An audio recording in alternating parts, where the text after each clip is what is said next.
I was sitting back thinking it was in 2000 that I was at St. John Lutheran Church in Ocala, and I was driving a group of high school seniors. It's kind of funny. I was no good driving a bus back then, and I'm not very good driving a bus today either. Anyway, I was having this conversation with this group of seniors about Desert Storm. Now, don't forget, Desert Storm took place in January to February of 1991.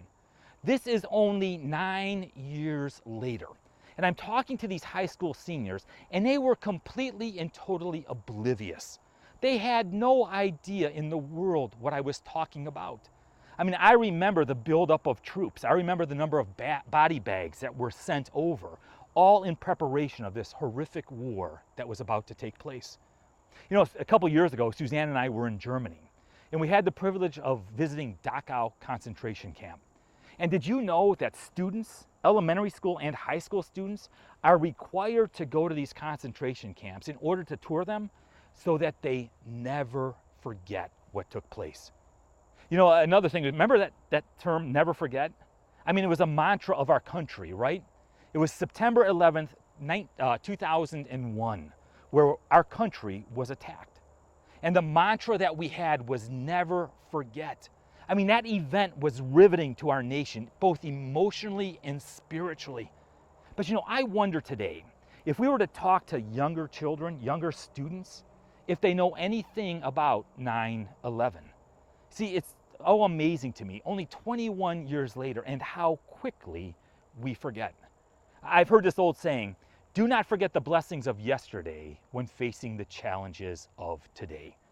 And that's exactly what I want to challenge us to do this morning in both Esther 9 and 10. You see, it's a remember moment. It's one of those never forget moments. It was Haman. Haman, the enemy of all of the Jews. And the Jews boo. Whenever they hear Haman's name, they all go boo, boo. Haman devised this plan to annihilate all the Jews out of the kingdom of Persia.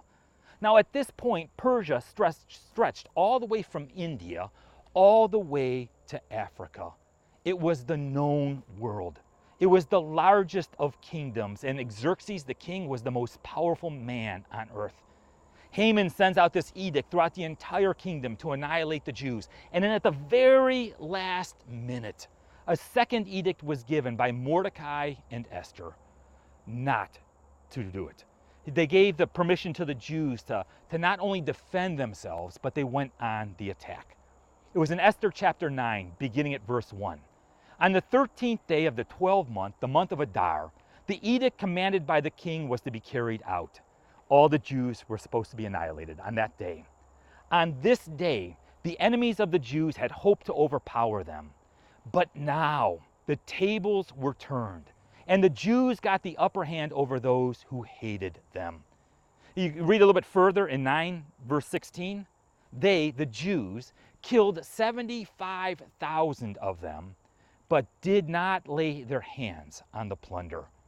Man, oh man, this was a great reversal, wasn't it? A great reversal, all at the hands of God. And what I find so amazing is the scriptures got this little tidbit of strange detail, that the Jews did not lay their hands on the plunder. You see, all throughout the book of Esther, and here at the end, when the Jews are delivered, you can see the fingerprints of God working all throughout the book of Esther. It's kind of interesting to me, but God is never mentioned in this book. And yet God is working behind the scenes every step of the way.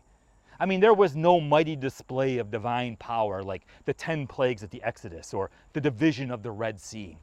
There was no revival that took place. But here in the book of Esther, we see that God delivers his people through the hands of two ordinary people. They may not be ordinary in position, but they were ordinary people, Esther and Mordecai.